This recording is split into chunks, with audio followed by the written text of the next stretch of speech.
सभी बच्चों को नमस्कार। हम बात कर रहे हैं class 12th R D Sharma mathematics की, जिसका चैप्टर 21 डिफरेंशियल इक्वेशन की बात हो रही है, जिसके एक्सरसाइज 21.8 की हम बात कर रहे हैं। तो देखते हैं कुछ क्वेश्चंस। देखिए, फोर्थ क्वेश्चन इसका क्या कहता है? वो कहता है solve the differential equation dy by dx is equal to x plus Y का होल स्क्वायर। क्या मेथड अडॉप्ट करें? अब आप कहेंगे आप ड्रामाबाजी कर रहे हो, जो एक्सरसाइज चल रही है उसका कंसेप्ट अडॉप्ट करिए। देखिए, हमने बताया था कि सबसे पहले आप जो सोचना शुरू करेंगे वो वेरिएबल आर सेपरेबल से करेंगे। एक्स के टर्म dx के साथ शिफ्ट नहीं हो सकते यहाँ पर, क्योंकि एक्स वाई मिक्स दिया हुआ है। दूसरा, हमने कहा कि अगर एक्स वाई का कुछ ग्रुप एक साथ दिया हो, एक साथ ग्रुप हो, तो उस ग्रुप को कुछ एज्यूम कर लीजिए और हो सकता है वो रिड्यूस हो जाए वेरिएबल सेपरेबल में। क्योंकि ये ग्रुप एक साथ दिया हुआ है तो मैं उस ग्रुप को एज्यूम करता हूं। Let x plus Y is equal to V मान लेते हैं। तो अब इसको x के रेस्पेक्ट में डिफरेंशिएट कर दो। तो जब डिफरेंशिएट करेंगे तो x का 1 हो जाएगा और y का क्या होगा, dy बाई dx हो जाएगा, और v का क्या हो जाएगा, dv बाई dx हो जाएगा। तो जहां dy बाई dx है वहां क्या लिखेंगे, dv बाई dx माइनस 1। इस वैल्यू को उठा के क्वेश्चन नंबर 1 में पुट कर दो। putting these values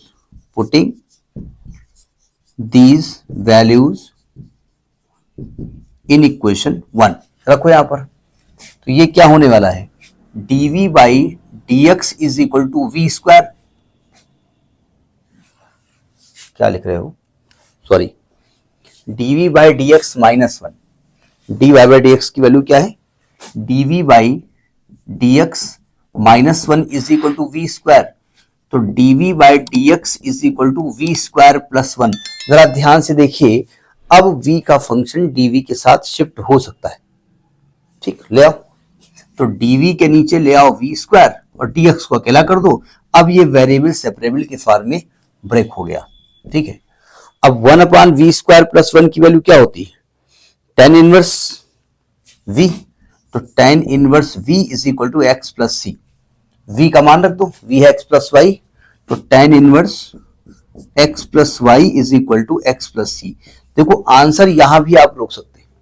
ठीक है, क्योंकि जनरली हमको कर्व के क्वेश्चन में y का मान निकालना होता है, तो आप चाहे tan इनवर्स को उधर ले जाओ तो x plus Y is equal to tan X plus C. Answer यहां भी रोक सकते हो, आप x को उधर शिफ्ट भी कर सकते हो। तो ये आपका हो गया क्वेश्चन नंबर 4। ठीक है, अब देखते हैं क्वेश्चन नंबर 5। जब तक हम क्वेश्चन, अब तो रब करना पड़ेगा, डिस्कस कर रहे हैं, पढ़ रहे हैं, तब तक आपकी स्क्रीन पे वो क्वेश्चन आ रहा होगा। क्वेश्चन नंबर 5 ये कहता है कि आपको x plus Y whole square, X plus Y whole square dy by dx is equal to 1 को सॉल्व करिए। अगर ध्यान से देखिए कि फोर्थ क्वेश्चन का ही एक चचा है ये। ठीक है, वहां पर x plus Y whole square दिया हुआ था, यहां भी x plus Y whole square दिया हुआ है। अंतर यह है कि वहां यहां इधर था, इधर शिफ्ट हो गया है। इसको उधर ले जाओ, मतलब डी आर को अकेला कर देता है, तो 1 अपॉन एक्स प्लस वाई का होल स्क्वायर हो जाएगा। ठीक है, फिर आपको दिख रहा है, देखिए वैसे ये होमोजीनियस का फॉर्म भी हो सकता है, तो ये होमोजीनियस भी है। हम कोशिश करते हैं कि वेरिएबल आर सेपरेबल से सॉल्व हो जाए, नहीं हो पा रहा है तो कोशिश करते हैं कि ये रिड्यूस हो जाए, मतलब कुछ ऐसा एज्यूम कर लें कि वेरिएबल सेपरेबल का फॉर्म आ जाए। तो मैंने x प्लस वाई को क्या मान लिया, जैसे पहले माना था v मान लिया, तो इसका हो जाएगा 1 plus D Y by D X बराबर dv बाई dx। तो जहां पर dy बाई dx है वहां लिखेंगे dv बाई dx माइनस 1। हमने y को v के फॉर्म में चेंज कर लिया। अभी तक क्या हो रहा था, y is the function of x, अब v के फॉर्म में चेंज कर लिया, ये सोचते हुए कि ये वेरिएबल सेपरेबल फॉर्म में आ जाएगा, नहीं भी आ सकता है। ठीक है, देख रहे हैं। तो जब यहां वैल्यू रखेंगे आप यहां पर इस क्वेश्चन 1 में, तो क्या आएगा, dv by dx is equal to 1 upon V square minus 1 is equal to, ये हो गया। तो जहां पर dv बाई dx की वैल्यू है वो आएगा 1 अपॉन वी स्क्वायर प्लस 1। थोड़ा सा कैलकुलेट करना पड़ेगा ना, 1 अकेला हो गया है, तो dv by dx is equal to 1 plus V square upon V square. कुछ दिख रहा है आपको? ये पूरा v का फंक्शन है, पूरा पूरा इधर शिफ्ट होने वाला है, तो ये हो जाएगा V square upon 1 plus V square dv is equal to dx। अब इसको इंटीग्रेट कर दीजिए। देखिए यहां तक पहुंचने के बाद आपने किसको भी माना है, x प्लस वाई को भी माना है, इसको हम हटाएंगे अभी।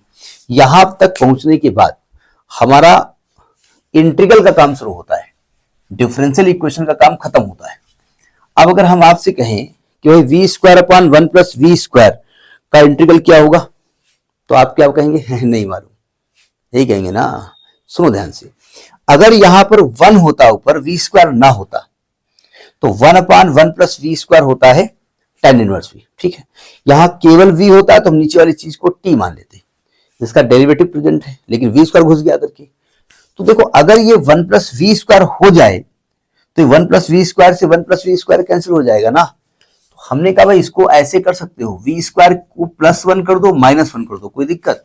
और ये जो 1 प्लस वी स्क्वायर है इसको अलग अलग कर दो, कोई दिक्कत, ऐसे कर सकते हैं ना। और उधर क्या होगा, x dx का इंटीग्रल x प्लस सी, इसको अलग अलग कर दो, ये dv है, ये 1 हो जाएगा, 1 dv minus 1 upon 1 plus V square dv is equal to x plus C. 1 dv v हो जाएगा, इसका क्या हो जाएगा, tan inverse v is equal to x plus c. हो गया, आंसर हो गया। लेकिन v आपका एज्यूम किया हुआ पार्ट था, उसको गायब करो। v को क्या रखेंगे, x plus y minus tan inverse x plus Y is equal to x plus c. x x कट जाएगा तो y minus tan inverse x plus Y is equal to c. तो this is the solution of this differential equation. एक बार answer check कर लेते हैं, सही है, ठीक है। तो दिस इज 5th क्वेश्चन। इसके बाद 6 की हम बात करेंगे। जब तक हम क्वेश्चन पढ़ रहे हैं तब तक शायद आपकी स्क्रीन पे फ्लैश हो रहा होगा, शायद इसलिए कहते हैं कभी कभी फ्लैश हो रहा होगा, हम बोल देते हैं लेकिन उसमें अपलोड नहीं करना भूल जाते, कभी कभी ऐसा होता है। देखिए 7th क्वेश्चन क्या कह रहा है, 7th होगा ना, 4 5 6 क्वेश्चन होगा, 7th क्यों बोल रहा हूं, दिमाग खराब है क्या हमारा? नहीं खराब है नहीं।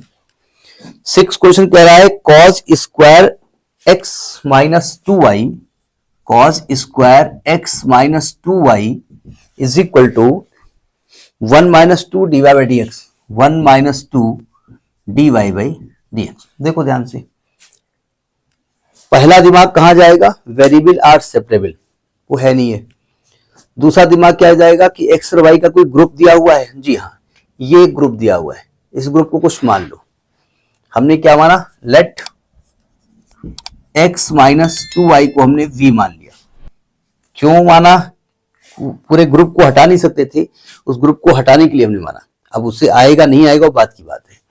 तो इसको सॉल्व करोगे तो जब डिफरेंशिएट करोगे, differentiating with respect to x, तो इसका 1 minus 2 dy by D X बराबर dv बाई डी एक्स, इसको उधर ले आओ।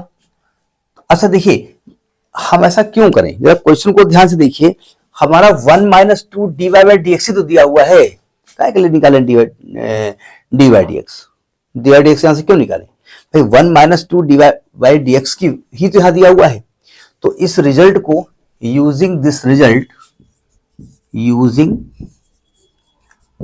रिजल्ट इन इक्वेशन 1 में यूज कर दो। तो ये क्या आने वाला है, ये आने वाला है cos स्क्वायर v बराबर dv बाई डी एक्स, है ना। अब तो साफ साफ दिख रहा है कि v का फंक्शन dv के साथ जाने वाला है, तो dv को ना अपान ले आना, ठीक है। तो ये आ जाएगा dv upon cos square v is equal to dx। अब इंटीग्रेट कर दो, ये हो जाएगा sec स्क्वायर v dv बराबर dx। अब sec स्क्वायर v का इंटीग्रल क्या होगा, नहीं याद है।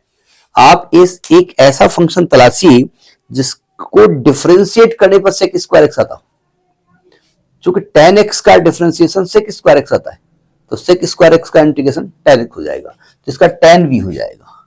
तो tan v is equal to x plus C, v का मान रख दो, tan v क्या है, x माइनस 2y बराबर x प्लस सी। मेरे हिसाब से यही आंसर आ रहा होगा, x बराबर tan, हाँ ठीक है। देखो दो चीजें हैं, ये जो कांस्टेंट है ना, इसको ऐड किधर भी कर सकते हो, जैसे इन्होंने इधर ऐड किया है आपने उधर ऐड किया है उसे कोई फर्क नहीं पड़ता। कांस्टेंट बेचारा बहुत बेचारा होता है, वो कहीं भी ऐड हो जाता है, ठीक है। तो this is question number 6। Next in the next video. नमस्कार।